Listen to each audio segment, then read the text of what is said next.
Qui est comme le Seigneur? Nous sommes dans Michée au chapitre 6.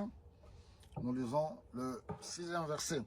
Quelle offrande devons-nous apporter lorsque nous venons adorer le Seigneur, le Dieu très haut? Faut-il lui offrir un sacrifice complet de veau d'un an? Le Seigneur désire-t-il des béliers innombrables, de flots intarissables d'huile? Devons-nous lui donner de nos enfants premiers-nés pour qu'il pardonne nos révoltes et nos infidélités? Là, c'est la question que le peuple se pose face aux accusations du Seigneur, aux griefs du Seigneur contre son peuple. Alors, regardez au verset 8.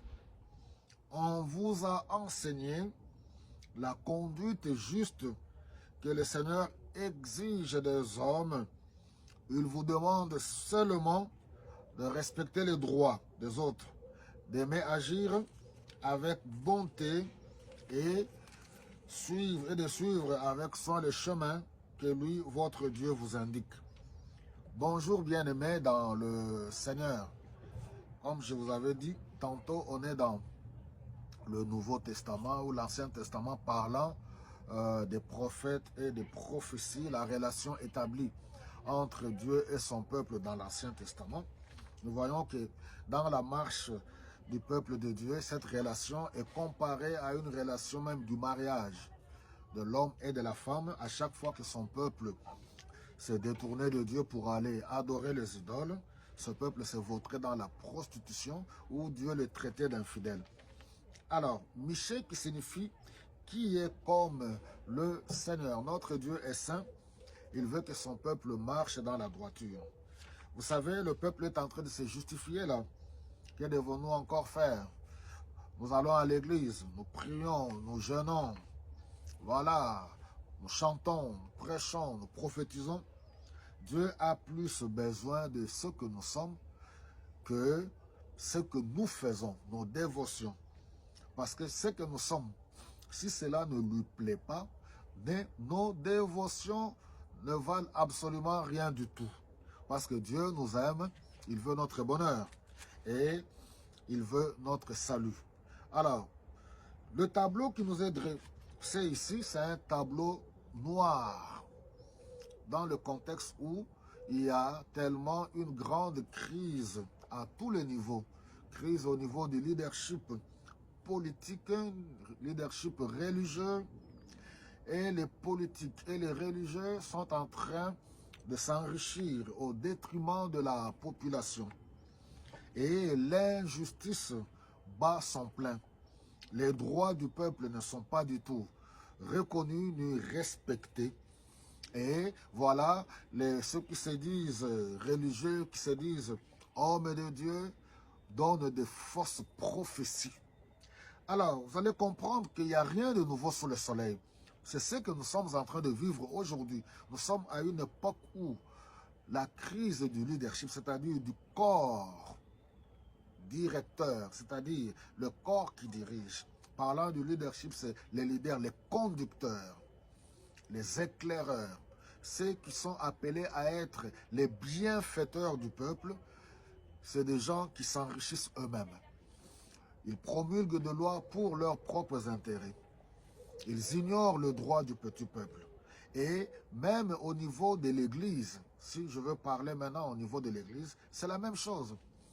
Les leaders spirituels, à tous les niveaux, les leaders chrétiens, sont en train, oui, voilà, vautrer dans la corruption, pas tous, certains bien sûr. Voilà, dans la corruption, dans l'immoralité, ils se sont compromis pour leurs propres intérêts et ils se sont voilés la face pour ignorer les droits du peuple et en même temps pour ne pas marcher dans la droiture. C'est pour cela, en ce moment, Dieu suscite Michée. Je vous ai dit que quand un prophète s'élève, il est appelé par Dieu et les prophéties ont deux éléments, la prédiction et la proclamation. Un prophète dépend de Dieu, ce n'est pas un féticheur, ce n'est pas un devin, ce n'est pas un marabout. Et le thème de ces prophéties, c'est jugement et salut. Il interpelle. En ce moment, un vrai prophète, quand il s'élève, il doit interpeller le peuple. Et les dirigeants et le peuple, dans le christianisme, interpeller le peuple pour se repentir à accepter Jésus-Christ. C'est ça le message principal. Proclamer la parole. Matthieu chapitre 28, 18 à 20. Tout pouvoir m'a été donné dans les cieux, allez faites de toutes les nations des disciples. C'est ça en fait le discipolat. Allez faire les disciples, gagner les âmes. La mission principale de l'église, elle est celle-là. Alléluia. Mais quand on voit les hommes de Dieu, pas tous certains, la chair est devenue le lieu de campagne pour les élections. Certains portent même les t-shirts aux effigies des dirigeants politiques, disant tout pouvoir vient de Dieu pour justifier leur positionnement ou leur position.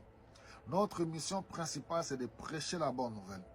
Un homme de Dieu, un prophète, il se tient du côté de la vérité, de la parole. Il ne se tient pas du côté des individus, grands ou petits. Il prêche la volonté de Dieu. Michée, un homme rempli d'audace, un homme de caractère, dépendant de Dieu. Où sont les Michés encore aujourd'hui? Un homme qui va à contre-courant. Ce n'est pas parce que tout le monde a dit « Alléluia, vive le roi » que lui aussi viendra dire « Alléluia, vive le roi ». Pas du tout. Michée, un homme de caractère. Nous savons qu'il y a un prix à payer. Je vous ai parlé de Jean-Baptiste et consort. Il y a un prix à payer. Où sont les Michés? Le monde est plongé dans le ténèbre, la corruption, mensonge, et ainsi de suite, meurtre, assassinat. Les droits des faibles sont bafoués.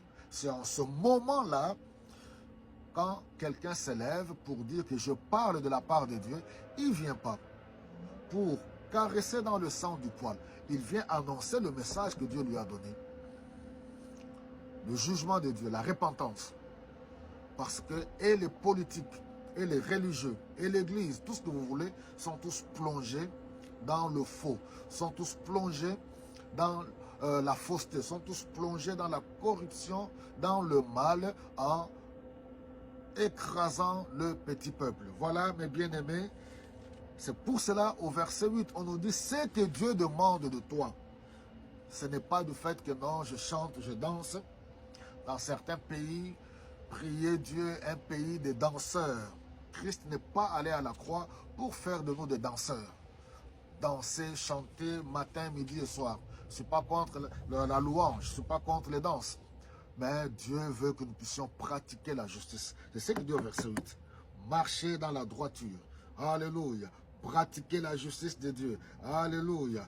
Prendre soin de pauvres, de nécessités. Qui est comme le Seigneur?